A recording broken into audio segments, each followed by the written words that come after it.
उत्सवों और त्योहार। जय श्री कृष्णा दोस्तों, आपका हमारे चैनल हिंदी व्रत कथा में स्वागत है।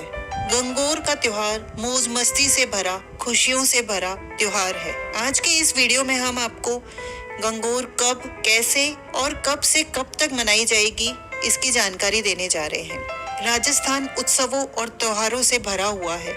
राजस्थान का ही एक महत्वपूर्ण त्योहार है गंगोर। गंगोर उन त्योहारों में से एक है जो आपको नाचने, गाने, पहनने और अपने पारंपरिक तरीके से सजने के लिए मजबूर कर देता है। इसके अलावा गंगोर का अर्थ है गण और गोर, मतलब शिव और पार्वती। गंगोर को गौरी तिथ्या भी कहा जाता है। गंगोर पे शिव और पार्वती की पूजा की जाती है। महिलाएं लोकगीत गाती है, श्रृंगार करती है। कहते हैं कि महिलाएं इतना सुंदर सजती है कि माटी की गंगोर भी बोल उठती है। गंगोर एक हिंदू त्योहार है जो कि गौरी और शंकर के वैवाहिक प्रेम की भावना का जश्न मनाता है। उनका प्यार और बंधन कई भक्तों को उसी आनंद में विवाह के लिए प्रेरित करता है। गंगोर एक जीवंत और सांस्कृतिक रूप से महत्वपूर्ण त्योहार है। गंगोर राजस्थान और आसपास के पड़ोसी राज्यों में भी बहुत महत्व रखता है। इस त्योहार पर रंग बिरंगे जुलूस, घूमर, पारंपरिक नृत्य, भक्तों द्वारा स्वयं गौरी और शिव की दिव्य मूर्तियां बनाने के अलावा बहुत सारे अनुष्ठान किए जाते हैं। गंगोर की पूजा इस वर्ष 2025 14 मार्च से शुरू होगी। गंगोर होली दहन के दूसरे दिन एकम से मनाई जाती है। इस दिन कंवारी लड़कियां अच्छा वर पाने के लिए और विवाहित स्त्रियां अपने अमर सुहाग के लिए इस पूजा को करती हैं। गंगोर की 18 दिन तक पूजा की जाती है। गंगोर पूजा और व्रत की पवित्रता को बनाए रखने के लिए विवाहित और अविवाहित महिलाएं 18 दिन तक रोज पूजा करती है। इस वर्ष गंगोर की पूजा 14 मार्च 2025 से 31 मार्च 2025 तक मनाई जाएगी। 31 मार्च 2025 को चैत्र नवरात्रि की तिथ्या है।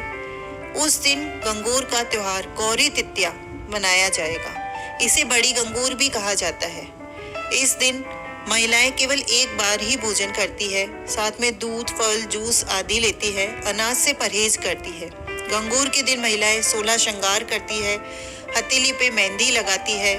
राजस्थान में बहुत सारी जगह पे इस दिन मेले भरते हैं। जयपुर और उदयपुर का गंगोर मेला सर्व प्रसिद्ध है। भारतीय हिंदू स्त्रियों के विशेष त्योहार पर सुहागिनें, नवविवाहिताएं अपने सौभाग्य पति के अनुराग, प्रेम पाने तथा कुंवारी लड़कियां अपने मन वांछित योग्य पति मिलने की कामना पूर्ति के लिए दोपहर तक व्रत रखती है।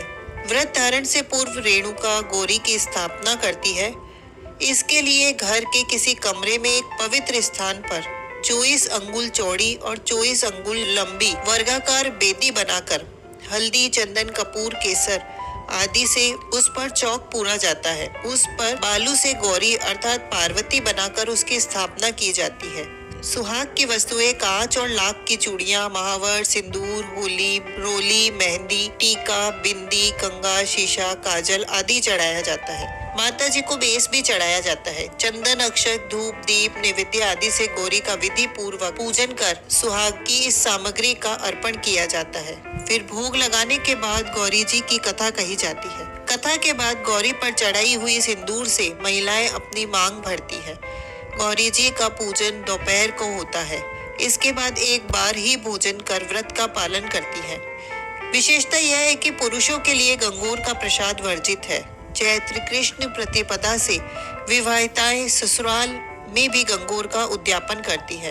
अपने सास को कपड़े और सुहाग का सारा सामान देती है। साथ ही 16 सुहागिन स्त्रियों को भोजन कराकर प्रत्येक को संपूर्ण श्रृंगार की वस्तु दक्षिणा में दी जाती है। यह पूजा क्रम चैत्र कृष्ण प्रतिपदा से आरंभ होकर चैत्र शुक्ल तृतीया तक रहता है। इस दिन प्रातःकाल की पूजा के बाद तालाब, सरोवर, बावड़ी और कुएं में जाकर मंगल गान सहित गंगोर की प्रतिमाओं का विसर्जन किया जाता है। गंगोर की विदाई और विसर्जन का दृश्य देखने योग्य होता है। उस समय कन्याएं और विवाहित स्त्रियां वस्त्र आभूषण को धारण कर सुसज्जित हो उसमें भाग लेती है। ईसर गंगोर की प्रतिमाओं को जल में विसर्जित किया जाता है। तो इस प्रकार गंगोर का त्योहार मनाया जाता है। गंगोर का त्योहार सिर्फ एक त्योहार नहीं है, बल्कि एक सांस्कृतिक उत्सव है जो भारत की महिलाओं द्वारा पोषित सुंदरता, परंपराओं और मूल्यों को प्रदर्शित करता है। अंत में यह समुदायों को एक साथ लाता है, लोगों के बीच एकता और अपनेपन की भावना को बढ़ावा देता है। तो दोस्तों, आपको ये जानकारी अच्छी लगी हो तो प्लीज लाइक कर